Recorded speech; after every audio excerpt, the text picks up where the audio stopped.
Ok, ya. Bueno, Keep quiet. be quiet. Buenas tardes.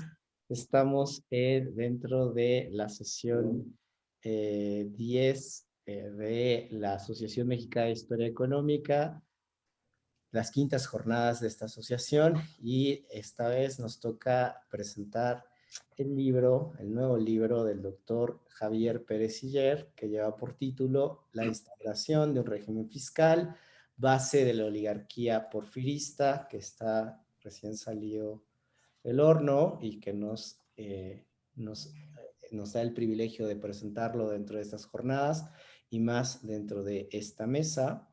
Entonces, es para nosotros un privilegio poder comentarlo de primera mano. Y para ello tenemos a un especialista de la fiscalidad, el doctor Luis Jauregui del Instituto Mora, y yo mismo. Entonces, vamos a hacer la dinámica de la siguiente manera. Le voy a ceder la palabra al doctor Jauregui, después hablaré yo del tema, después el doctor Javier nos dará sus comentarios y sus cuestiones para poder invitarnos a leer el libro, y finalmente haremos una sesión de preguntas por si alguien tiene alguna pregunta y les diremos la forma de adquirir la obra. Bueno, sin más, yo ahorita voy a silenciar todos los micrófonos y al final volveré a abrirlos para que... Pero le cedo la palabra al doctor Jauregui. Gracias, gracias Carlos, gracias colegas por estar aquí presentes en la presentación de este libro, que me inquieta un poco porque yo no pensaba hacer una presentación del libro, al menos no en las quintas jornadas de la Asociación Mexicana de Historia Económica.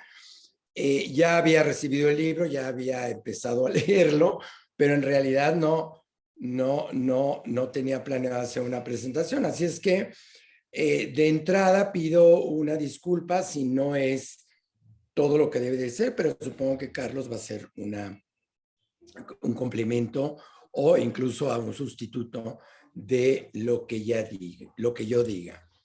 El libro pertenece, según me entero aquí en la lectura, pertenece a una trilogía que lleva por nombre Fiscalidad y Poder en el Porfirismo.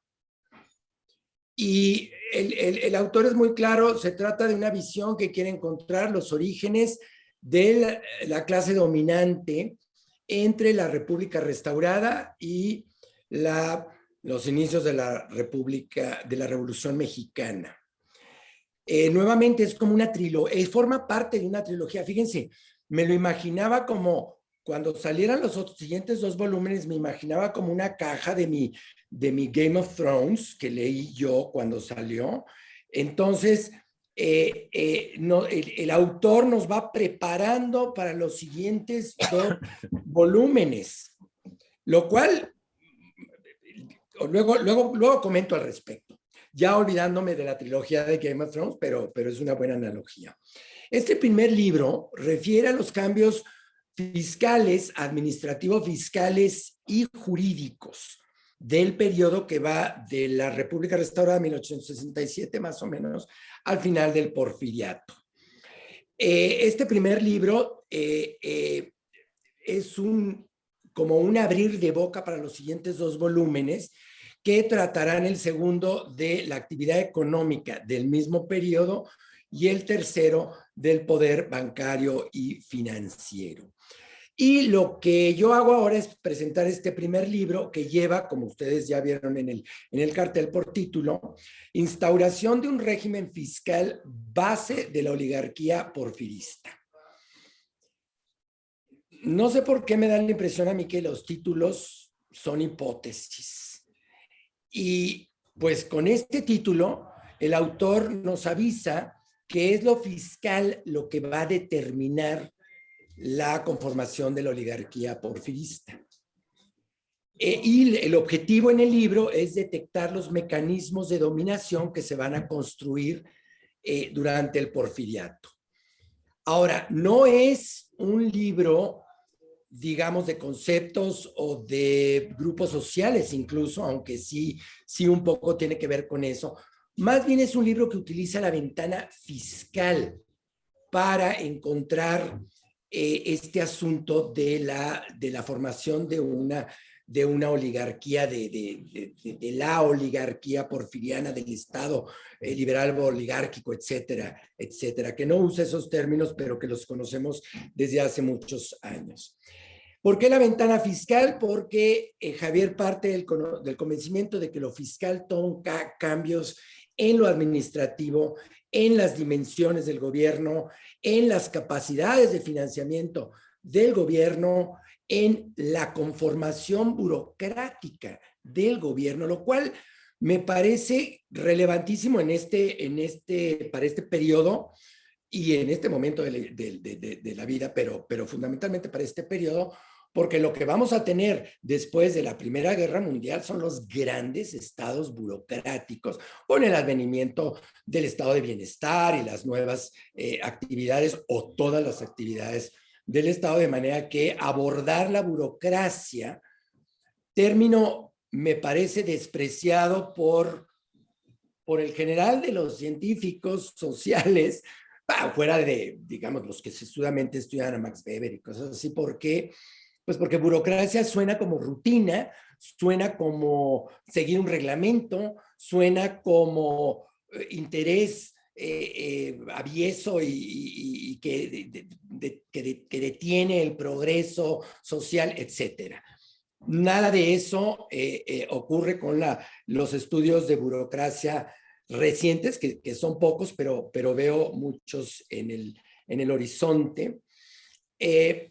Y entonces lo que Javier arguye es que los cambios de la fiscalidad sobre estas y otras variables beneficiaron a algunos durante el periodo que llamamos porfiriato, perjudicaron a otros y crearon las oligarquías que conocemos, la oligarquía económica, que es la que conocemos como la del grupo de los científicos, una oligarquía burocrática, que es precisamente la que refería hace unos segundos, y una redefinición de la geografía del poder económico que apuntalaría una o varias oligarquías regionales distintas a las que teníamos anteriormente. Ahorita se me ocurre que lo que Javier intenta es mostrar cómo hay un recambio de oligarquías, un nuevo recambio de oligarquías. Tenemos la telaraña de oligarquías colonial, la tardo-colonial, la pesada, la rica, la dueña de la Nueva España, literalmente la dueña de la Nueva España, que cambia con el proceso de la independencia de México, en donde vamos a ver pues oligarquías fundamentalmente militares en un país que no da para más oligarquías, algunas oligarquías de carácter regional y muchas oligarquías de carácter ilegal informal, es decir, las oligarquías del contrabando, que como siempre se mezclan unas con la otra. Y lo que vamos a ver ahora, que es lo que que arma Javier Pérez Siller, es esta nueva oligarquía más preparada, llamémosla así, más científica, que no es, a mi manera de ver, no es del todo peyorativo, tiene un fundamento objetivo fuera de lo que hicieron. Tenemos, el libro se compone de la presentación propiamente de la trilogía, 4 capítulos y demás agregados que tienen este tipo de libros. Se agradece que tiene un índice onomástico, cosa que no tienen todos los libros, académicos me refiero. Y bueno, el primer capítulo nos da la oportunidad de comprender la distribución temática del libro. Parte de la idea de que la crisis fiscal mexicana, y estamos hablando de la gran crisis fiscal mexicana, la que va desde 1809 más o menos hasta 1896, si quieren aplicarle una fecha de cierre, es el motor que echa a andar cambios jurídicos administrativos que modifica, es el motor que modifica las relaciones entre el centro y los estados de México y que varía de manera radical el aparato burocrático del gobierno federal mexicano. Entonces vamos a tener que el capítulo 1 es un relato de las penurias fiscales de México. Y podemos decir, como lo decían Esteva y Lebrija y todos los ministros de la primera mitad del siglo XIX, pues tenemos la necesidad de un banco, de combatir la corrupción, de combatir el contrabando, de fomentar las actividades económicas, pero el capítulo de Javier muestra cómo algunos ministros de Hacienda se percataron de la problemática, de que la problemática financiera del Estado tenía que ver, o que la solución a la problemática de la financiera del Estado tenía que ver con una concientización de la ciudadanía. La disminución de las cuestiones políticas o de la participación política dentro de las cuestiones financieras del Estado y contribuir a nuevas formas de sociabilidad, evitar o disminuir, así lo entiendo, la oposición de grupos de poder, esta segunda telaraña, la del México independiente, militares, iglesia, agiotistas, oligarquías regionales, etcétera. Nada era nuevo. La historiografía incluso, nada era nuevo entonces, ya se lo sabían, la historiografía lo ha señalado. Ahora, lo que sí se transmite en este primer capítulo es que, pues desde tiempos de Cangargüelles, no lo menciona Javier, pero desde tiempos de Cangargüelles ya sabíamos o ya se sabía la solución al problema fiscal, al menos desde el punto de vista teórico. Pero como siempre, como ocurre en todos los países, en todos los periodos de las historias del mundo, pues se carecía de voluntad para resolverlo. Y me pregunto yo, y esto es algo que me surge de la lectura del capítulo, ¿qué movió esa voluntad? ¿O qué la despertó un poco o la hizo más evidente?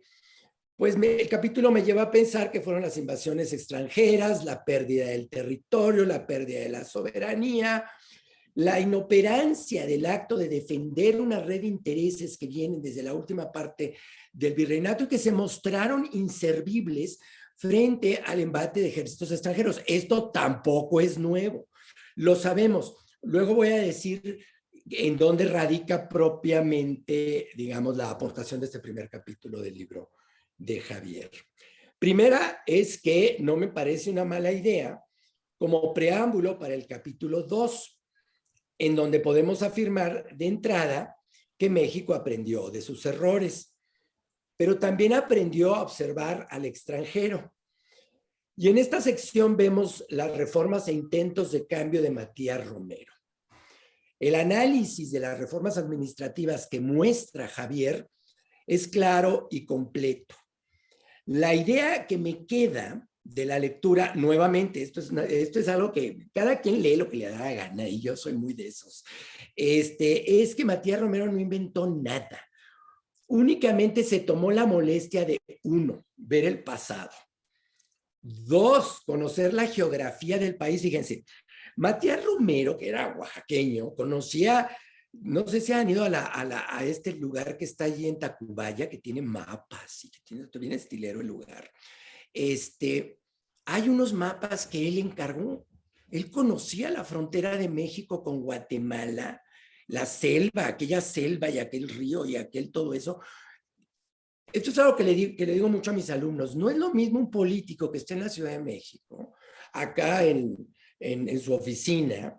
Me refiero concretamente a Lucas Alamán, porque te estoy dirigiendo una tesis sobre Lucas Alamán, a un político como Fray Servando Teresa de Mier o Miguel Ramos Arizpe, perdónenme que hable de la primera mitad del siglo XIX, que se conocieron al país, que se subieron a una carreta y subieron, y ahí está el éxito un poco de Juárez, un éxito que tuvo Porfirio Díaz. Los militares conocían el país, bueno, ni Ramos Arizpe ni Mier eran militares, pero, ¿me entienden? Ni tampoco Romero para tal efecto, pero conocían el territorio que estaban queriendo gobernar y reformar, y se daban cuenta de la inmensidad del territorio, de lo diferente que era México.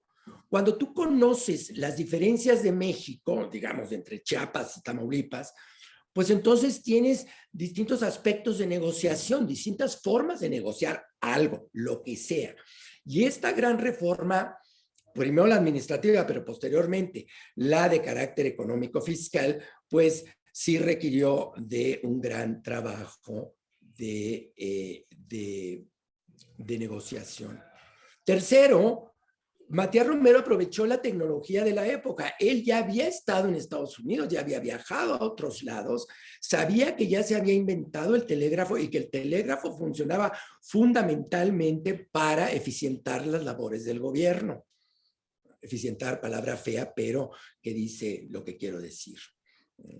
Entonces, y luego aparecen casi simultáneamente a la gestión de Matías Romero, pues aparecen los ferrocarriles en México, que, bueno, esto tampoco estoy diciendo nada nuevo, a diferencia de lo que ocurrió en muchos lugares del mundo, fue muy difícil construirlos, tanto por la orografía de México como por las distancias que se debieron de haber cubierto los ferrocarriles. Entonces, a mí me gusta mucho leer de Matías Romero porque lo trae muy claro, el vato realmente lo tiene, pero también hay que entender mucho el contexto. Es muy fácil que Napoleón III se suba a un tren en París y se baje en Nancy y luego agarre otro a Bruselas. Pues claro, porque es plano. ¿Y cómo le hace Porfirio Díaz para subirse a un tren en Buenavista y llegar a Veracruz? Pues no fue fácil hacer eso. Y eso habla mucho de por qué el periodo histórico en concreto, el porfiriato, es necesario entender en todas sus vertientes, y esta es una que celebro del libro, pero que también celebro por algunos aspectos que siempre revolotean en la cabeza de uno, pero nunca lo puede poner uno en blanco y negro, porque siempre está haciendo seminarios, presentaciones de libros, quintas jornadas, etcétera. Entonces, todas las ideas que uno trae en la cabeza, y luego de repente se uno cuenta, pues ya tengo 65 años, ya me voy a morir, ¿ya para qué las quiero? ¿Verdad? Entonces, más vale que nuestros alumnos se encarguen, ¿verdad? Y es que llama la atención a la experiencia y educación de la burocracia fiscal. Es importante entender primero, los primeros funcionarios fiscales de México independiente no necesitaban educación porque venían de la antigua escuela virreinal, una escuela vieja que, a pesar de que hubo cambios y todo este tipo de cosas que René Sánchez Santillán nos ha platicado in extenso, realmente era gente que tenía experiencia y se sabía muy bien una manera de funcionar por demás compleja, llena de papeles, con una contabilidad muy difícil. Esta primera generación se fue muriendo y luego vino la guerra con Estados Unidos, la guerra civil, el dominio de Maximiliano, el Segundo Imperio, y claro, de repente nos empezamos a dar cuenta, como funcionarios fiscales, nos empezamos a dar cuenta que necesitábamos un libro de texto. De ahí está el libro de Guillermo Prieto, las lecciones de economía, las lecciones de hacienda pública. ¿Por qué? Porque él se daba cuenta de eso. Y Guillermo Prieto no era ningún joven para estas fechas, ella estaba bastante entrado en años. Entonces, estas escuelas de contabilidad y administración a donde asistieron los funcionarios, me parece que es un buen llamado de atención hacia un tema que hay que estudiar, y al mismo tiempo celebro que Javier lo haya expuesto en su libro. Otra cosa que también definitivamente celebro, porque soy muy mal lector, leo demasiado rápido yo, y es la redacción amable. Con un lenguaje sencillo muestra con claridad cómo se fueron centralizando las finanzas públicas federales en detrimento de las estatales. No menciona las municipales, pero ahí hay un tema que hay que ver. Un proceso que tuvo que ver con 3 aspectos que él analiza. La propiedad de los terrenos baldíos, es decir, el aprovechamiento de las tierras baldías por parte del gobierno federal. La eliminación de las alcabalas, un tema muy, muy estudiado, y una cosa que me gustó de Javier es que todos los que han estudiado la eliminación de las alcabalas le han celebrado el gesto a Limantour. Y en realidad, de celebrable, no tiene nada. Con todo y que las alcabalas obstaculizan el mercado y todas las bolas de cosas que ya sabemos, en realidad hay que verlo con mucha mayor cercanía ese acto y desde el punto de vista, sobre todo político. Y viendo después las consecuencias. Y como tercer variable es el desplazamiento económico de los estados del centro hacia el norte y la península de Yucatán. Estos tres aspectos forman parte del capítulo 3 e implicaron alianzas con inversionistas, caciques locales, oligarquías regionales, estas cosas que tienes que conocer el país para poderlas realizar. Y por cierto, en este último capítulo, en el capítulo 3, en la última parte del capítulo 3, es cuando se puede entender el verdadero destino del contingente. Esa, la que se supone que iba a ser mi ponencia hoy, que si leemos lo de Javier Pérez Siller, al final del tercer capítulo, y lo incorporamos a lo que nos dice Luis Aboites, ese es el verdadero destino del contingente. O sea, la cuarta federal, que luego le subieron a 30%, Venustiano Carranza la subió hasta 60%, y luego de repente un artículo excelente de Luis Aboites que todos tenemos que leer, que se llama La desaparición del centro, desaparece completamente ya la participación de los estados a la federación, pero con otra reforma de carácter fiscal que implicó reformas de carácter administrativo. Y muy importante, una cosa que no explora Javier, que son las reformas de carácter jurídico recién estudiadas por Carlos Becerril. Me parece que sin esa pata, la pata de lo jurídico, queda incompleto, no nada más lo de Javier, sino queda incompleto los estudios sobre las reformas financieras, ya sea fiscales, tributarias o administrativas del Estado mexicano. ¿Por qué? Porque es un Estado que viene de una forma de gobierno jurisdiccional y quiere salirse a pesar de que no puede. Así visto en un arco muy amplio. El libro de Javier Pérez Siller viene con varias caricaturas que refieren a la cuestión fiscal, lo que muestra estas imágenes de Bodio Escalante y de Posada y de la orquesta y de la abeja verde y el sapo azul, no me acuerdo cómo se llaman los periódicos, estoy inventando, muestra el interés que despierta en la opinión pública las reformas de Romero, Dublán y Limantour. Y luego lo más interesante es que coloca en el pie de cada imagen una explicación del personaje y qué está haciendo el personaje.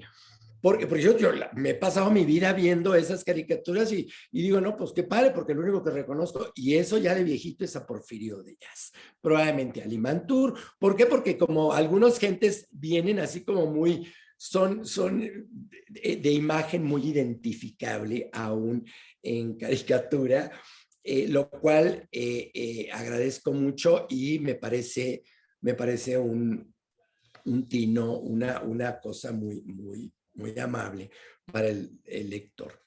El último capítulo nos habla de las trayectorias de la alta burocracia financiera política del porfiriato. A partir particularmente de la aparición de los científicos y el contexto social en los que estos aparecen. Un contexto que obviamente no tiene espacio, no lo explora completamente Javier, pero sí tiene que ver mucho con gente que ha viajado, gente que está relacionada entre ellos, una verdadera oligarquía de matrimonios, de negocios, de finanzas, de amistad, de compadrazgos. Tenemos ahí a Romero Rubio, a Carlos Pacheco, a Francisco Bulnes, a Rosendo Pineda, a Casasus, Limantour. O sea, ahí están todos puestos juntos. O sea, no tengo que ir a ver quién era acá. Claro, Wikipedia me pudo haber resuelto mucho el problema, pero no dentro de este idea de, que me imagino que la trae Javier desde hace mucho tiempo, de yo les voy a decir cómo de repente de una bola de militares ignorantes que hicieron la rebelión de Tuxtepec, ahora resulta que el gobierno está conformado por una bola de fifíes que saben mucho, que hicieron el Jockey Club, o cómo se llama ese que estaba en Reform University, pero no sé cómo se llama esa cosa. Y bueno, todo ese mundo que genera la Revolución Mexicana. Y que lo vamos a ver regresar después de que pase todo eso, porque pues esas cosas no se van. Javier Pérez Higuera inicia un análisis, porque sí requiere de mucho más estudio, se puede generar muchas investigaciones adicionales, el análisis de los sueldos de la burocracia fiscal. Aquí faltan detalles que otros estudios más por ejemplo, en la colonia, sí se puede saber un poco si el sueldo incorporaba lo que se llamaba la ayuda de costa. Entonces, o sea, tú le puedes pagar, no sé, 6,000 pesos al año a un intendente, pero de esos 6,000 pesos, 3,000 se le van a ir en el secretario de la oficina, en papelería, plumillas, etcétera. Son detalles, obviamente no van en un libro de esta magnitud, porque si no termina un libro gigantesco, pero sí es interesante irlo viendo para estudios ulteriores sobre la burocracia, porque se va a crear una clase social poderosa, muy poderosa, que es pues la que se va a quedar en la Ciudad de México después del golpe de Estado, después del golpe de Madero y después del asesinato de Madero y de la llegada de Carranza y de la convención. Ahí van a estar, los vamos a ver porque son los que empujan el lápiz. No estoy hablando de los ministros, estoy hablando de los que saben. Lo que Barbara Tenenbaum, aunque no lo dice así como todo el mundo la citamos, así, lo que Barbara Tenenbaum llama la estabilidad invisible, que es la que maneja reglamentos, formas, rutinas, que es una hueva estudiarlos, yo lo reconozco, pero no hay otra forma de entender de dónde sale este poder tan fuerte para sostener a escribanos, notarios, subsecretarios, ministros y demás gente, porque francamente no hay manera de entenderlo.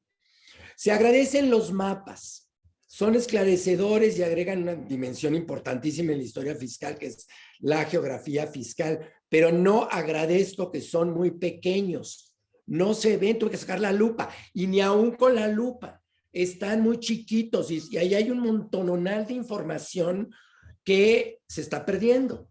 Yo de repente, porque no lo vi mencionado, fíjate nada más, de repente dije, ¿y dónde? Menciona Zacatecas, Querétaro, San Luis Potosí, Veracruz, Puebla, por supuesto, pero no veo mencionado el Estado de México.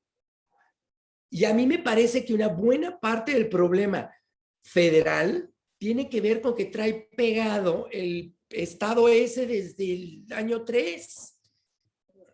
En algún momento se deshizo, claro, con el de 1826 y la formación del Distrito Federal, pero está demasiado cerca la clase política de un estado con capital en Tlalpan y luego Guadalupe y luego Toluca, demasiado cerca de la Ciudad de México, se difuminan demasiado y entonces, pues, un federalismo que funciona, pero funciona para los estados allá, Chihuahua, ¿verdad? A lo mejor eso explica un poco porque siempre desde allá se origina en las rebeliones del siglo XX. El libro de Javier Pérez Higuera es un libro erudito presentado con amabilidad para el lector. Es una aportación muy importante a nuestro conocimiento del pasado fiscal mexicano, primero porque proporciona un asidero más concreto a nuestro conocimiento fiscal de las primeras décadas del periodo independiente. Reconozco, aún nos queda el hueco del erario dividido por la guerra civil, pero ahí la llevamos en la construcción de un pasado tan relevante para nosotros, más o menos desde la aparición del neoliberalismo en los años 80 del siglo XX. en el libro Homenaje a Carlos Marichal escribí un capítulo sobre la historia fiscal, una historia de la historia fiscal, es decir, la mía, en donde digo, con la aparición de Penurias sin fin, los secretarios de Estado de Leonor Ludlow, el libro de Luisa Boites y las tesis que tenemos todos pendientes, nada más por publicar, ya tenemos una historia bien larga, bien fina de la fiscalidad mexicana entre la consumación de, bueno, si agregamos lo que nos ha dado Carlos Marichal y Hermes Sáenz Santino, desde mediados del siglo XVIII hasta la instauración del IVA. Ahora, nada más preguntarnos por qué nos empeñamos tanto en estudiar el pasado fiscal. ¿Cuántas sesiones de estas jornadas tienen que ver con lo fiscal? Esto no lo veo yo en ningún otro, lo veo en muy pocos otros congresos. Sí es cierto, lo fiscal desde hace algunos años está empezando a hacer agua por todos lados. Son esquemas que tienen que ver con el Estado, con la política y con el Estado, con letra mayúscula. Y claro, la crisis del Estado pues trae crisis de carácter fiscal. Tenemos que mirarnos a nosotros mismos antes de que desaparezcamos en la nube y reflexionar un poco sobre por qué desde los años 80, más o menos finales de los 70, principios de los 80 del siglo XX, nos ocupamos tanto de lo fiscal y no nos ocupamos, por ejemplo, de cuestiones de carácter agrícola, de cuestiones, estamos hablando de sectores económicos relevantísimos en la historia de México. Bueno, gracias y felicidades, Javier, y bueno, es todo. Gracias.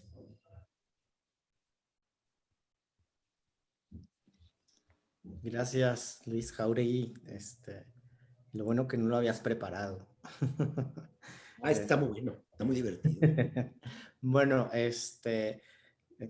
ahora me toca a mí comentar. Lo bueno de Luis es que ya ha dado los datos, los pormenores de la obra, y entonces comentaré brevemente el texto.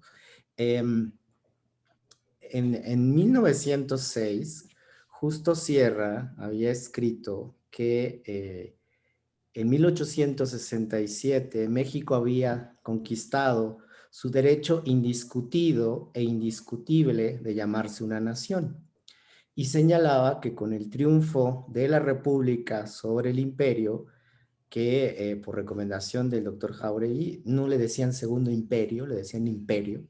Entonces es una construcción historiográfica el decirle segundo, pero bueno, sobre el imperio había iniciado una nueva etapa en la historia de México.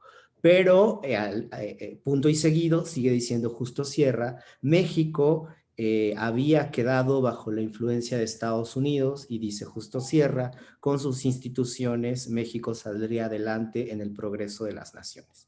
No las instituciones mexicanas, sino con las instituciones de Estados Unidos.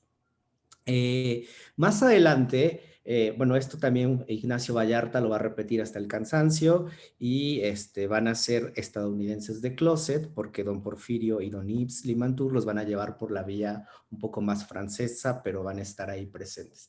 Y en 1976, cuando se publica la Historia General de México, Luis González y González dice, con su característico humor, dice que cuando se empezaban a pelear o los historiadores querían definir qué era porfiriato y qué era porfirismo, pues don Luis González dijo que porfirismo era la adhesión popular de a don Porfirio Díaz, mientras que porfiriato era la adhesión de don Porfirio a la silla presidencial.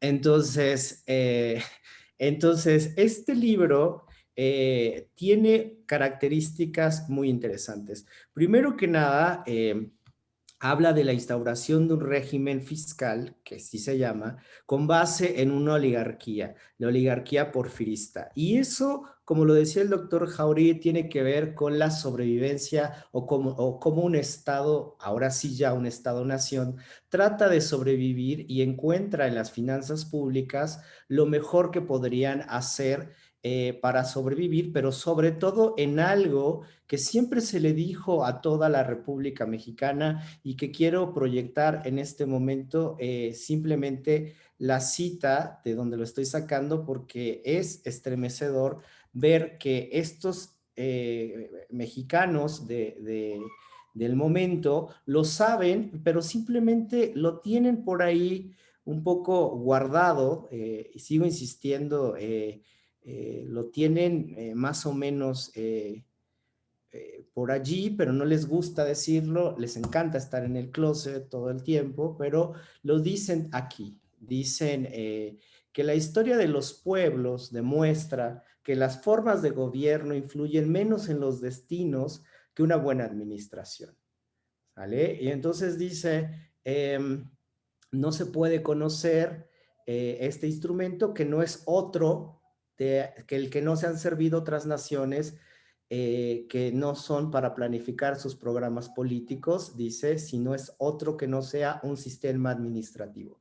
El gobierno sin administración es como un astrónomo sin telescopio o piloto sin timón, dice Vicente Ortigosa en un texto que se llama Cuatro Memorias de Administración, publicado en 1866, cuando está al servicio de Maximiliano y cuando Vicente Ortigosa es un comerciante de Guadalajara que trabajó con Manuel Olazagarre, era su amigo, que fue ministro de Hacienda en el gobierno de Antonio López de Santana. Entonces, más allá de todo esto, lo que se está planteando en este momento y que el libro de Javier Pérez nos hace reflexionar es la administración pública como una forma, un antídoto para evitar todo este fracaso, porque así empieza el capítulo 1 del libro, Crisis Fiscal y Reforma Financiera, y el segundo habla precisamente de maquinaria jurídico-administrativa, pero la administración pública se vuelve esta válvula de escape que nos dice que tenemos que administrar bien. Y entonces parece, o mejor dicho, no parece, lo que los administrativistas del siglo XIX están proponiendo con base en las teorías francesas de la administración pública o de la racionalidad administrativa. Por eso la frase menos política y más administración no es una frase de Yves Limantour, es una frase de Manuel Olazagarre, y Manuel Olazagarre la saca de los teóricos franceses. Entonces, y es precisamente el administrar lo que tenemos. Y lo va a decir Manuel Olazagarre en un informe que le presenta a Santana y dice, la solución para los problemas de este país no es crear nuevas figuras impositivas. La solución es recaudar bien lo que tenemos, administrarlo bien, y cuando todo mundo pague lo que tiene que pagar, y cuando todo mundo, y cuando el gobierno administre bien lo que tiene que administrar, entonces pensamos en reformar. Porque si no, todo esto va a ser igual. Y esta propuesta que en el porfiriato se consolida, y eso me agrada mucho del libro de Javier, porque hace rato se lo dije, pero yo en este libro del Segundo Imperio, al final digo, bueno, es que estas cosas las toman la República Restaurada, y Matías Romero efectivamente toma un proyecto de ley de timbre que se expide primero en la República Juarista, que más o menos sale y pasa desapercibido, pero que durante el imperio lo tratan de reglamentar, pero evidentemente ya no les da tiempo porque está cayendo, lo dejan ahí. ¿Y quién hizo las cuentas del Segundo Imperio? Manuel Paino, porque lo castigaron, y Matías Romero llegaba y revisaba lo que estaba haciendo Manuel Paino, y por supuesto que vio ahí que estaba el proyecto, y cuando presenta el Plan de Hacienda de la República de 1869, si lo comparan, es igualito al Plan de Hacienda del Imperio, igualito, o sea, nada más creo que le tachó donde decía Imperio y puso República, así lo pongo en el texto. Entonces, pero evidentemente no va a decir, ay, esta idea la saqué del Imperio, y Manuel Dublán lo castigan, no le dan hueso hasta que llega con don Porfirio, pues porque pues, era concuño de don Porfirio, y ya se veía él de procurador imperial, y se veía bailando vals ahí todo el día, y en Chapultepec y todo, y lo castiga muy fuertemente, pero es un proyecto, digamos, imperialista, y evidente no va a decir que lo sacó de ahí. O sea, AMLO no va a decir la idea del petróleo la saqué del PRI de los 70, ¿no? Pues evidentemente no, porque es político el asunto. Y estos son políticos que están tapando un hueco, una idea de proyecto de nación que tienen por ahí. Y esta cuestión jurídico-administrativa, pues es lo más racional que tienen.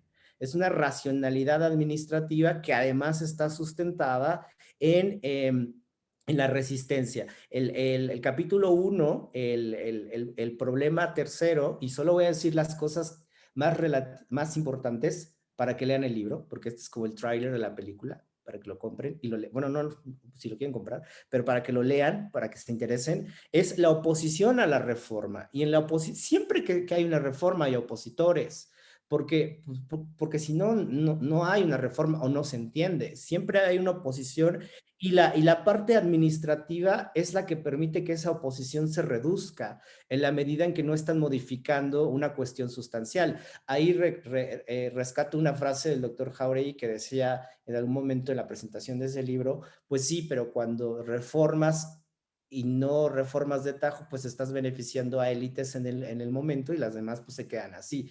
Pues sí, por eso en un texto que yo publiqué ahí de la reforma fiscal, pues yo le llamo Crónica de los deseos no cumplidos, pues porque no ha habido una reforma fiscal en México y podemos causarla desde las reformas borbónicas, la guerra de reforma, la reforma tributaria del porfiriato, la reforma de Lázaro Cárdenas, hasta tenemos un paseo de la reforma. Entonces, no hay una reforma realmente estructural para hacer esto porque se siguen llamando igual.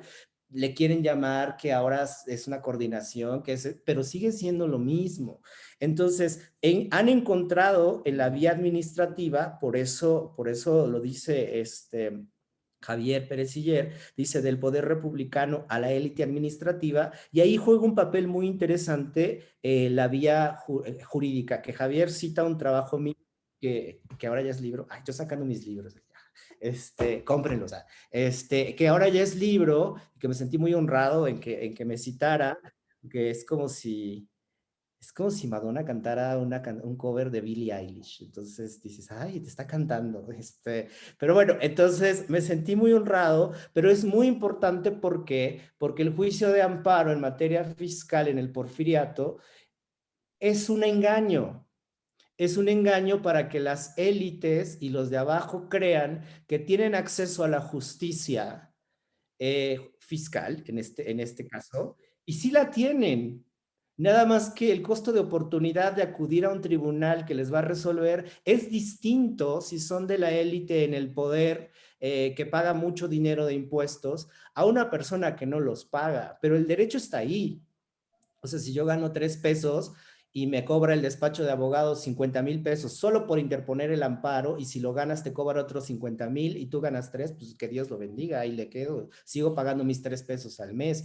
Pero si soy una de estas grandes empresas o grandes negocios, pues evidentemente lo voy a pagar para evitar que esto siga. Por eso los detractores del momento, cuando los detractores de la institución del amparo, le dicen a esta élite porfirista, pues el amparo no es más que una institución al servicio de los ricos y poderosos para obtener justicia a su antojo.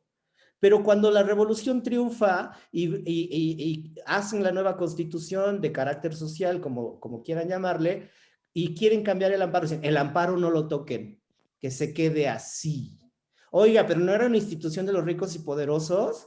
Sí, pero sirve y así evitamos que se siga sacando el dinero. Entonces, la institución funciona de alguna manera y eso hay que verlo porque es una de las maquinarias jurídico-administrativas que ahí quedan. Al leer el libro me quedé impactado precisamente porque una de las cosas que también en otro texto que tenemos y donde participó María también, que está ahí escondida, de historiografía del porfiriato, cuando hablábamos de las instituciones, digamos, jurídicas, los abogados creen que la Constitución de 17 modificó todo y de ahí todos fuimos una nueva nación. Y el libro de Javier nos enseña, entre otras cosas, las herencias de las continuidades del porfiriato. Es bien interesante cuando cuando vemos que la revolución modificó las estructuras sociales, pero los abogados se caen muertos cuando les dices, abre el Código de Comercio. ¿Y qué dice el encabezado?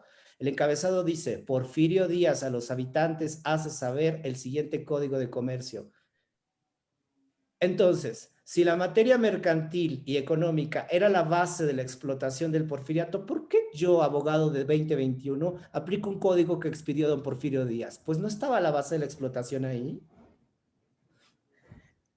¿Y por qué todas las normas o la mayoría de las normas que se expidieron en el porfiriato continuaron vigentes después de la revolución? Código civil, código penal, código de minas, todas esas continuaron vigentes. Entonces, ¿dónde está la ruptura? Eso me pareció muy interesante del libro de Javier, porque voy a decir una cosa y entonces los abogados van a se van a rasgar las vestiduras en este momento.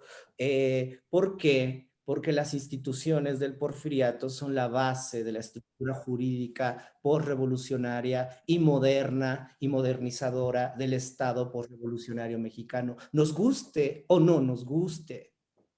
Era la estructura que estaba ahí.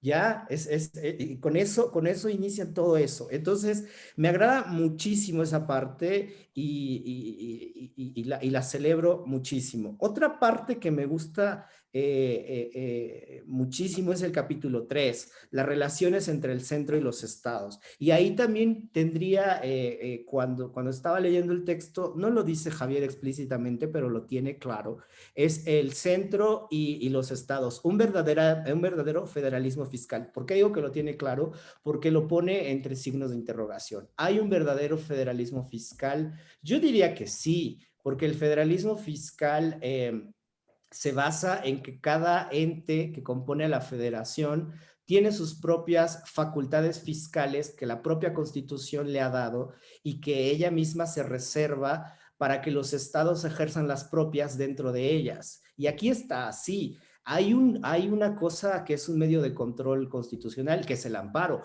Mediante el amparo invade una facultad fiscal, pero para una persona en particular. Por eso también el doctor Jauregui, cuando hablábamos de la tesis del amparo, le decía yo que el amparo solo tenía efectos para la persona que lo pedía, pero la ley seguía siendo vigente para los que no ganaron eso. Por ejemplo, hoy en día, ven que la ley del CONACYT quitó el apoyo para las instituciones privadas. Pues hoy un juez de distrito acaba de señalar que es inconstitucional y niega derechos humanos y ya señaló que tienen que pagarlo. Pero lo pidió una persona y esa la ganó. Entonces, si somos 1000 del SNI que somos privados, solamente a él le van a pagar, a todos los demás no. Porque eso hace el amparo y todos somos felices. Ahorita todos están celebrando porque ya nos van a pagar y ya tengo miles de llamadas y yo explicándoles, no, solo al señor que lo pidió. Eso guarda el pacto federal. Porque entonces los estados no se están peleando. Usted está invadiendo mis facultades fiscales. No, solamente estoy protegiendo a uno. Ahora, si ya vamos todos en bola, pues ya eso es otro asunto. Pero eso está muy interesante. Y luego, una cosa que también me agrada muchísimo es que Javier, a diferencia de otros estudiosos de digamos, la fiscalidad, tiene muy claro la competencia y la jurisdicción, un tema del cual yo estoy obsesionado por culpa del doctor Ernest Sánchez Antiro, pero que le agradezco mucho. Y el doctor Pérez Siller dice, bueno, hay un derecho a la riqueza y tenemos también competencia fiscal. Entonces los estados tienen competencia fiscal, que no jurisdicción fiscal. Y entonces los estados tienen competencia y además dice las oficinas son competentes, la federación, perdón, las oficinas de Hacienda son competentes para esto. Y eso es muy importante porque el doctor sabe que una cosa es que yo sea competente como SAT para cobrar impuestos, pero no tengo jurisdicción para dirimir controversias de los impuestos. Y con eso el doctor tiene claro algo que es muy importante porque si no se entiende ese principio podemos decir una barbaridad y nos vamos más allá de lo administrativo, porque los administradores no tienen competencia, esa jurisdicción. Y entonces eso yo lo disfruté mucho, Javier, porque dije, bueno, claro, digo, a lo mejor cuando estabas en Francia ellos lo tienen mucho más claro por el fenómeno y muy interesante.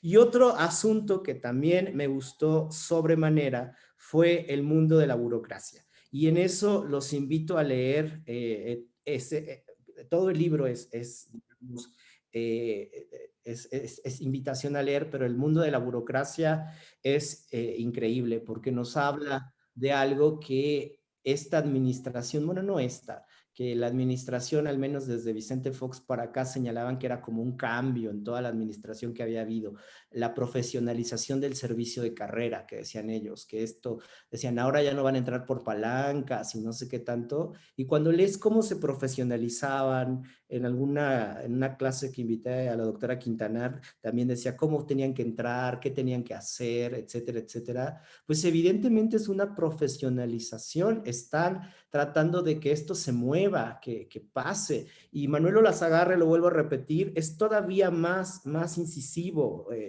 Perdón, Vicente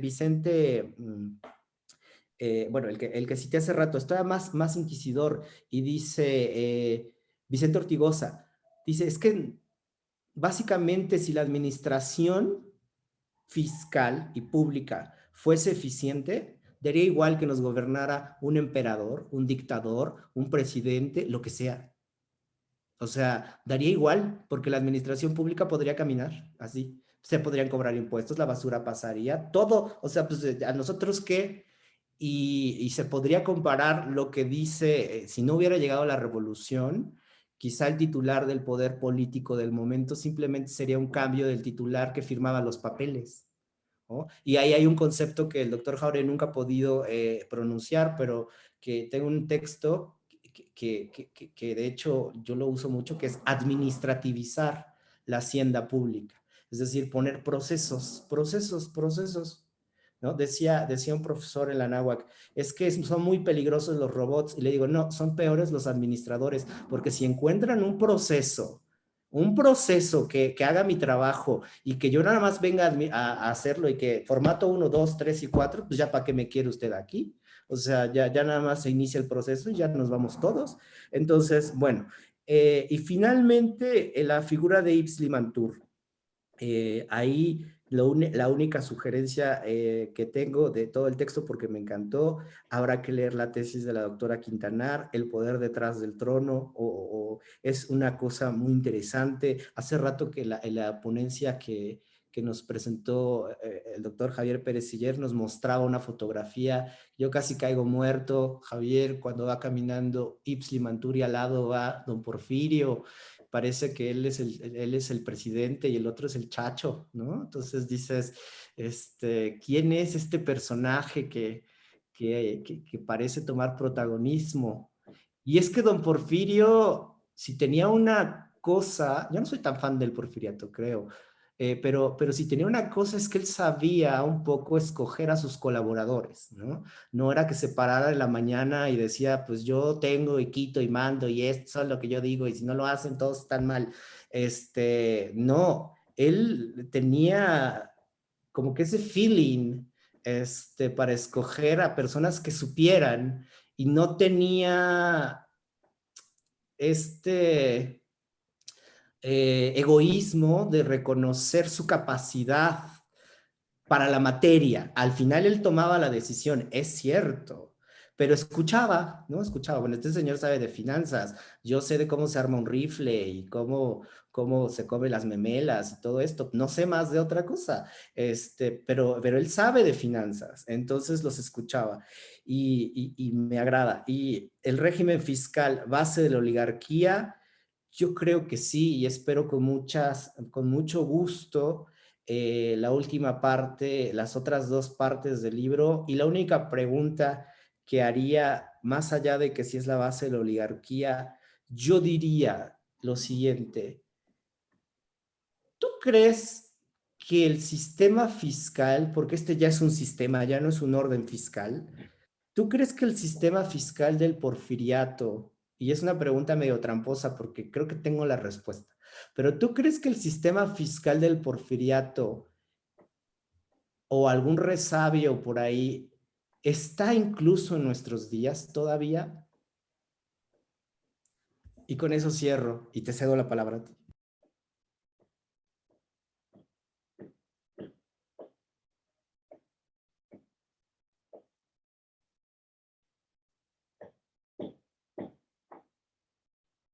Si estás habilitado para hablar. Ahora, ¿ya puedo hablar? Sí, te escuchamos. Bueno, pues caray, muchos elogios y, pues mucha alegría, ¿no? Me da estar aquí presentando un libro. A alguien le dije mi último libro y me dijo, espero que no sea el último, lo cual me entusiasma más, ¿no? Y me da mucho gusto y agradezco pues a Luis Jauregui, que es un especialista en historia fiscal, no solamente un especialista, un impulsor de estos estudios aquí en México y en América Latina, tiene una revista, hace coloquios, reuniones, lo cual se agradece mucho porque es un tema realmente que no sé cómo nos pudimos meter en él, pero nos metimos y nos apasionó. Agradezco a Carlos sus comentarios también y su entusiasmo en el libro, ¿no? Porque eso pues tal vez despertará en el público algún interés. Como yo les decía, si quieren venir a la siesta, vengan a la presentación del libro, y al final decía, no, bueno, también es una fiesta. Y es una fiesta presentar un libro, porque pues siempre agrada que un producto de una investigación tenga una salida concreta y la gente pueda por lo menos no beneficiarse, sino pues probar aquella pasión, aquella dedicación, aquel trabajo, largas horas de empeño, que pues los que hemos escrito libros sabemos qué trabajo es y qué soledad es, y al final a veces aborta o a veces nace. Y hoy nace este libro, y con estos dos padrinos, Luis y Carlos, me encanta, y con todo el público al cual también agradezco, puesto que veo muchas caras conocidas, que hace mucho que no nos vemos, historiadores, economistas, especialistas en los mismos temas que hemos trabajado, veo algunos sociólogos y claro, también en el público amigos y hasta parientes que me echan porras, ¿no? Lo cual, pues qué lindo sentirse acompañado en un evento así, ¿no? Qué lástima que sea con la fría pantalla, aunque con el entusiasmo desbordante de cada uno, estoy seguro. Yo creo que el libro, pues tiene mucho de actualidad y mucho del porfirismo, y también de las épocas anteriores, se condensa, como bien lo señaló Luis, pues todo un fluir histórico dentro de las finanzas y dentro de la administración y dentro del problema que todo Estado tiene. No existe un gobierno, no existe un Estado si no hay una base material que lo sostenga, si no tiene dinero, ya sean tributos, ya sean impuestos, ¿no? Según. Y en ese sentido, este libro pues plantea problemas, el problema del crecimiento y del desarrollo, el problema de las desigualdades, el problema de la explotación de los recursos naturales, el problema de la aplicación de modelos, que en el caso de Porfirio Díaz, pues fue un éxito, su modelo de orden, paz y progreso, pues desde la independencia no había habido la consolidación de un gobierno, y más allá del gobierno, de un Estado que ejerciera una soberanía también a nivel de concierto de naciones, como se llamaba en ese momento. Entonces, tiene un gran éxito, y un gran éxito porque vemos un crecimiento acelerado que se sostiene durante muchos años, un gran éxito porque tiene una modernidad que hoy, hasta hoy día, dentro de las cosas que han quedado de esa fiscalidad, Carlos, la vemos en los centros históricos de las capitales o de las ciudades grandes, en edificios que llamamos porfirista o afrancesados, que son más bien de la época de la Belle Époque y que había por toda Europa. Y también tiene una longevidad y un régimen, éxito en eso. Este régimen que pasa de ser un gobierno liberal, se empieza a transformar en un gobierno autoritario hasta que termina siendo una dictadura, ¿no? Efectivamente, como dijo Luis González y González, porfiriato es el apego a la silla, ¿no? O como diría mi paisano, El único problema que tuvo Porfirio Díaz fue la séptima reelección. Las otras pasaron. La séptima fue el único problema. Y justamente es tratando de pensar en cómo este éxito tan grande que tuvo el porfirismo termina en 10 años de revolución. ¿Qué pasó entonces? ¿Cómo explicar esa transformación tan, o sea, de un exitazo a esto? O sea, ¿qué pasa? ¿Qué pasa? Claro, hay muchos investigadores, historiadores, que no voy a hacer la lista, que han estudiado la Revolución Mexicana, no es mi propósito, pero sí preguntarme desde otra óptica, que es la fiscalidad, cómo se ve este proceso de éxito y de revolución.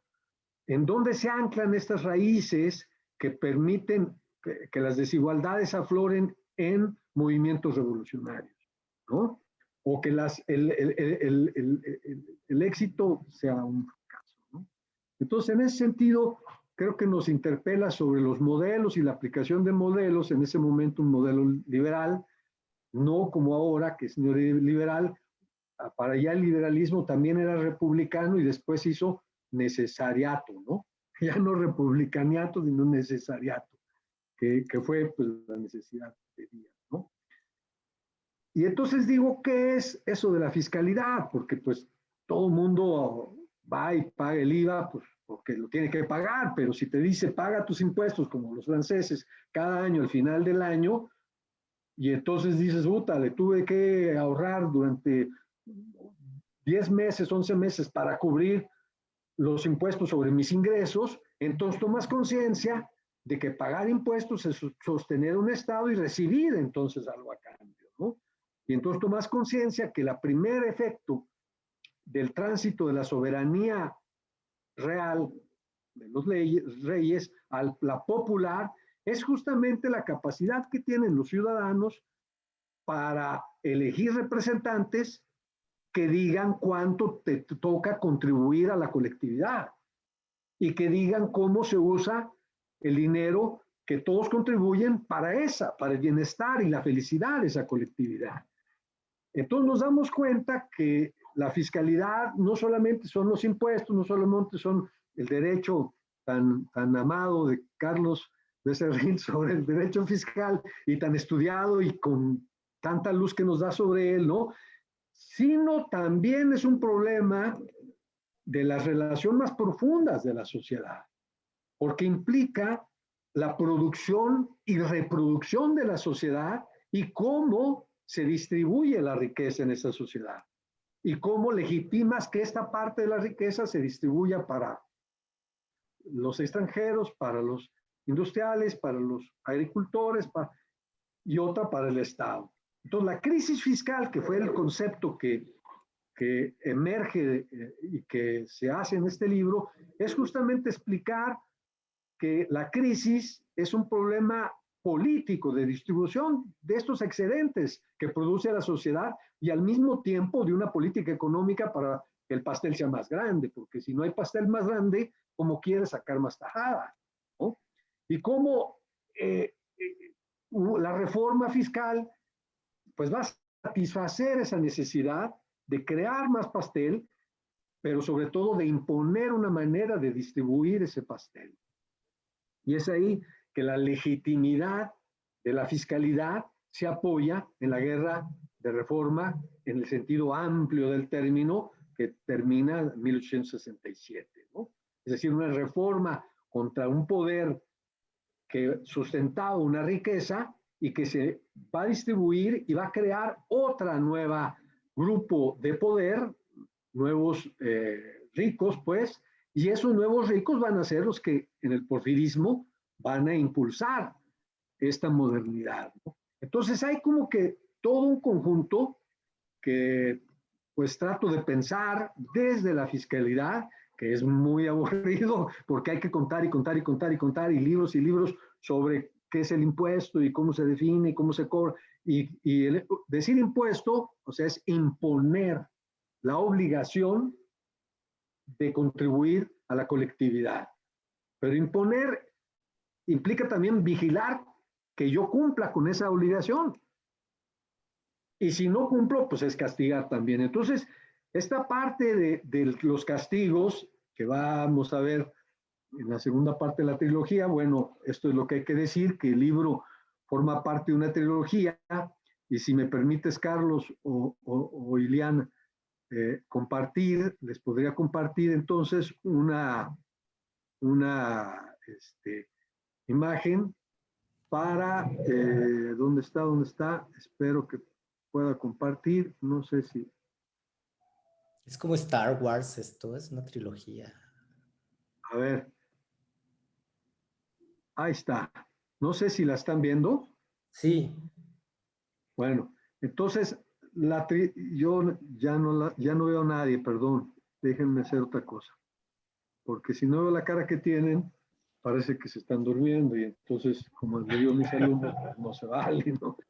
Pero en fin, entonces, la trilogía, a partir de esa problemática, yo trato de ver en el primer libro, bueno, ya dijimos, y más o menos se explicó aquí, la instauración de un régimen fiscal, es decir, de una maquinaria jurídico-administrativa que sea capaz de extraer esa parte de excedente de la sociedad, de producto de la sociedad, para alimentar al Estado y que el Estado fomente una cierta economía, ¿no? Y entonces, ¿cómo se hace este aparato o esta maquinaria?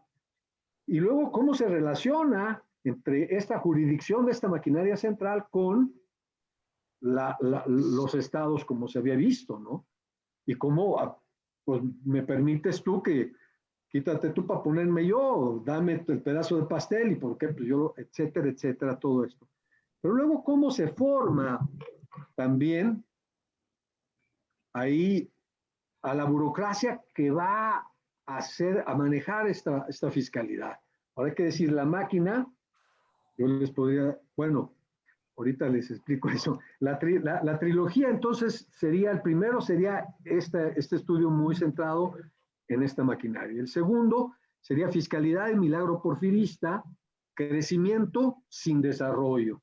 Y ahí sí tomo a mi maestro Pierre Vilar esta contradicción entre crecer, crecer, crecer y desarrollarte, que no necesariamente es lo mismo, a veces es al contrario y crea esas desigualdades. Y esas desigualdades crean crecimiento para cierto grupo y que se desarrollan también y pobreza para otro grupo, ¿no? Entonces, y también el uso de los recursos, ¿no? La explotación de los recursos, por ejemplo, en el caso aquí es el análisis de los impuestos, a dónde se va a grabar, a quién se va a grabar y cómo grabando al mayor número de contribuyentes puedo transferir para obtener ciertas ganancias en cierto tipo de industrias, ¿no? Y cómo todo esto va conformando o solidificando lo que llamábamos esa oligarquía. Entonces, el tercero, bueno, y cómo hay una contradicción que llega a la revolución también. Y el tercero, la hegemonía de los financieros, la otra dictadura del porfirismo. Ahí lo que trato de hacer es ver las dos grandes revoluciones que hizo el porfirismo. La primera fue la ferroviaria, que acelera y posibilita la explotación de minas y el comercio se acelera, etcétera, etcétera. Y la segunda es la financiera, que posibilita la circulación de capitales y la ampliación también, porque 1 a 3, un banco tiene un peso, pero puede emitir 3. Es importantísima para aumentar las posibilidades. Y luego, ¿quiénes se benefician con este tipo de esquema, ¿no? Y son estas élites vinculadas a los científicos. Para venir un poco a este libro que hoy se presenta, entonces quisiera presentarles un poco la relación de la fiscalidad. La fiscalidad está en el corazón de todo el Estado. Aquí vemos al tesorero, imaginemos al tesorero actual, al tesorero con sus senos dándole al poder legislativo, ejecutivo y judicial, ¿no? En una caricatura de noviembre de 1874, y un niño lloriqueando porque Sebastián Lerdo de Tejada había propuesto crear el Senado. Entonces, si con 3 no puedes, menos con 4. Entonces, la fiscalidad justamente va a nutrir a todos los poderes, va a nutrir a todas las secretarías. Si no hay dinero, no hay una política fiscal, ¿no? Por otro lado, para establecer de dónde traigo el dinero, pues tengo que establecer mi jurisdicción. Entonces, establezco el derecho de la tierra, por ejemplo, ¿no?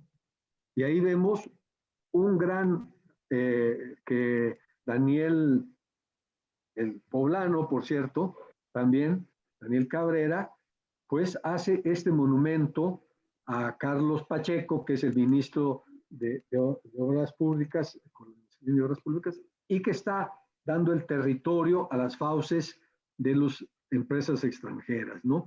Dice un monumento en oro, plata, varios minerales y tierra baldía, hecho por Carlitos, por el ministro. Es lo mismo, o sea, ese tipo, el querer poner jurisdicción sobre la tierra, que es muy largo, da la posibilidad de vender la tierra, de recuperar dinero para el Estado y de hacer alianzas con los propietarios, ¿no? Con los señores de la tierra, pero también hay que ocupar la tierra y entonces vemos esta otra caricatura en donde los indios yaquis y mayos que estaban vagando por los terrenos que se vendieron, pues hay que masacrarlos porque son salvajes, son bárbaros, atacan a los pobres cristianos que van apenas a recibir su tierra recién adquirida, ¿no? Entonces vemos aquí al ministro de la Guerra, el padre de Alfonso Reyes, ofreciéndole a Porfirio Postli esa ofrenda, ¿no? Esto va consolidando esa alianza con los señores de la tierra. Y luego la burocracia, esta burocracia que, como bien dijo Luis, viene formándose en la Real Hacienda y continúa con mismos métodos, mismas formas de trabajo, incluso algunos hasta los mismos escritorios y sillas, porque el burócrata pues ve lo levantado de su silla, cambia el gobierno y el burócrata queda ahí mismo y está comiendo su torta en el momento en que no te atiende, ¿verdad? Es lo mismo, son 40, 30 años de servicio, ¿no?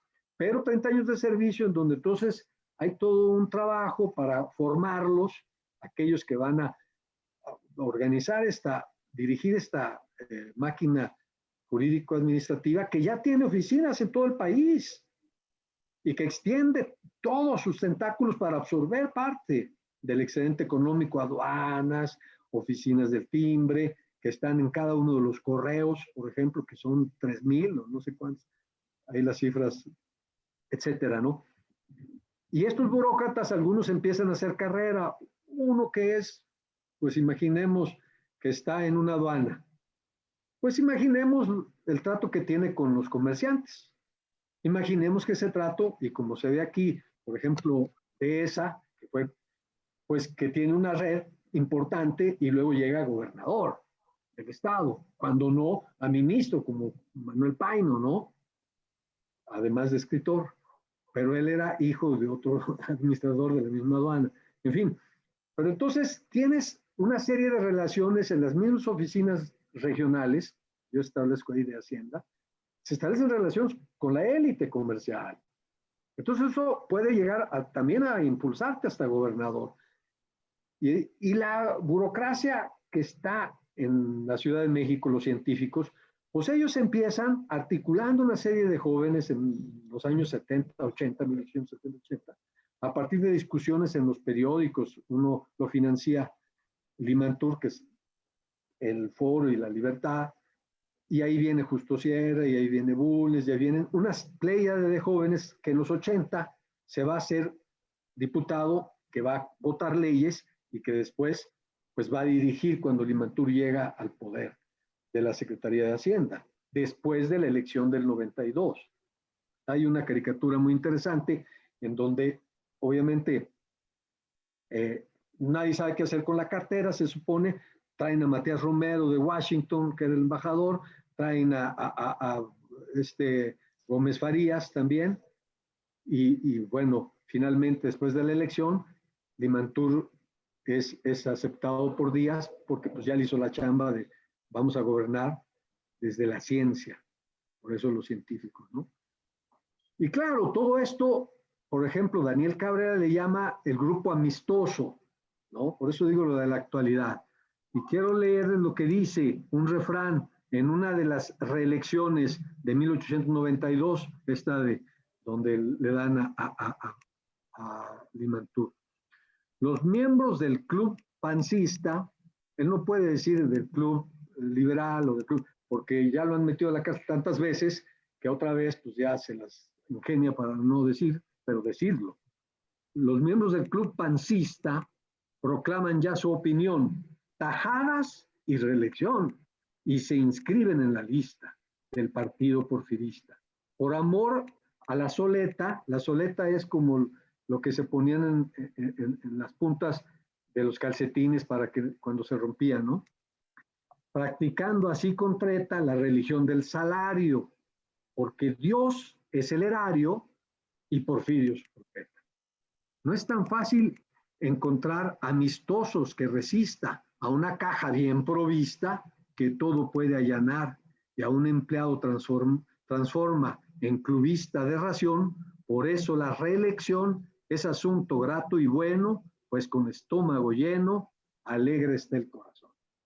Pues yo me alegro mucho de que poder compartir con ustedes estas motivaciones que están detrás de este libro y que en realidad, como les decía, pues volteemos a la independencia de Estados Unidos, se hizo por los impuestos al té, volteemos a la Revolución Francesa, pues lo mismo, la Asamblea Nacional vota, impone esto, volteemos hoy a Colombia y vemos que son reformas fiscales puestas pues a través de otros mecanismos, pero también lo tiene, ¿no?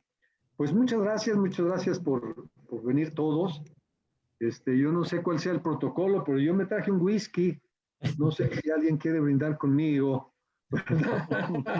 Agua, agua. Bueno, muchas gracias, Javier. Estamos en tiempo ya casi de terminar. No sé si alguien tenga alguna pregunta para hacerle al autor, ya que lo tenemos aquí. Sí, levante la mano y lo tenemos. Antonio Ibarra, mientras yo comparto el libro, el link para que lo puedan descargar en el chat. Antonio Ibarra, por favor. No te escuchamos. Carlos, dale.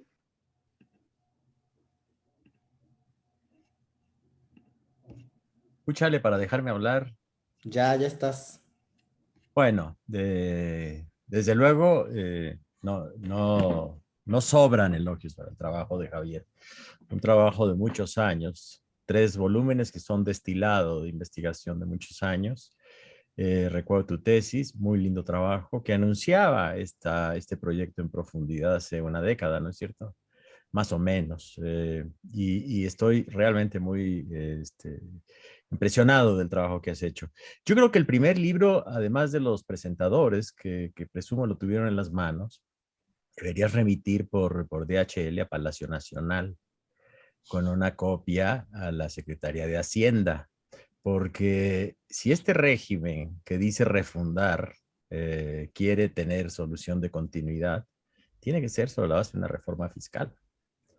Y la discusión, déjame decirte, de esa reforma fiscal que está en el interés de nuestros estudiantes de economía, fueron ellos los que pegaron en el blog el cartel de esta sesión, supongo que por ahí andarán, hace absolutamente pertinente y oportuno discutir en profundidad eso. Es decir, también, ¿no? Si miramos el régimen porfiriano como un régimen de estabilidad, bueno, gustarnos el tipo de organización política que supuso, pero si este proyecto que se dice ser transformador aspira a tener continuidad, pues debe de pensar en claramente leer estas lecciones y convertirlo en un proyecto de reforma fiscal. Así es que bueno, pues nada, simplemente darte un abrazo, reconocerte esa trayectoria y esos momentos de soledad que sucedieron a otro momento de soledad, y a veces depresión postparto cuando uno termina una tesis doctoral, y ahora, bueno, tener estos textos just on time, como dicen los gringos. Muchas gracias. ¿Alguien más? Bueno, pues si ya no hay preguntas, Pues muchas gracias por asistir. Luis Anaya, a ver. Saludar mucho a Javier y por felicitarlo por continuar este trabajo que con seguridad va a ser de súper utilidad. Los comentarios de Luis Jáuregui y los comentarios de Carlos también. Esperemos ver los otros dos trabajos y pues completan todos tus estudios larguísimos en los que nos has iluminado mucho sobre esta época, Javier. Muchas gracias. Qué lástima que no estamos en tu tierra, por cierto. En Sí, nuestra ¿verdad? tierra. En nuestra tierra. Exacto. Bueno, Bueno, pues, Carlos, yo te decepciono, soy de San Luis Potosí, pero ya tengo sí, muchos años aquí en Puebla, ¿no? pues Así yo es soy de que Cholula, tengo también entonces otra no te raíz. preocupes. Perdón, no todos son piezas poblanas perfectas. Yo soy de Cholula, no de Puebla. Ah. Ah, pues es mucho mejor, entonces. Bueno, Oye, no, pues entonces, no eh, sé si alguien más quiera decir algo, pero yo quería agradecerles a todos, ¿no? Agradecerles a todos y efectivamente, pues en el origen de este libro, ahí en el agradecimiento lo digo, hay muchas personas, algunos están aquí, de mis amigos de la vieja Facultad de Ciencias Políticas y Sociales, otros en Francia, otros más posteriores cuando regresé. Luis y Carlos pues me han acompañado también y les agradezco mucho porque en realidad yo ya iba a dejar la toalla porque es realmente hay que meterle, pero Luis y Carlos me invitaron a un coloquio y fue a raíz de esta invitación y de que renació otra vez el amorcito. Uno tiene temas, trabaja temas y hay que publicarlos cuando está enamorado de los temas. Que luego viene otro tema y se enamora también. Y más si uno tiene corazón grande, ¿no? Se enamora muchas veces. Entonces, esa es la cosa, que hay que ya sacarlos. Pero bueno, en fin, ya salió y agradezco a todos los que están detrás, ¿no? Y los que están enfrente de aquí en la pantalla. Muchas gracias por haber venido, ¿verdad? Y pues bueno, pues Lucita, ahora sí vamos al brindis. Traje pues, champán para los que quieran. No sé quién quiera champán. pues muchas gracias por asistir a esta presentación. Ha sido un gusto y los esperamos a las 18. Tenemos la votación de las jornadas de historia económica, la asamblea, la entrega de premios, y todo y todo lo que resta del evento. Esta es la última jornada, o sea, la última jornada de las jornadas. Va a haber más. Y bueno, muchísimas gracias y muchísimas gracias, Javier. Luis Jáuregui, qué gusto verte. Luz María Uto, Filiana, Naya, hasta luego. Cuídense mucho. Adiós. Chao, chao. Gracias, Luis. Gracias, Carlos.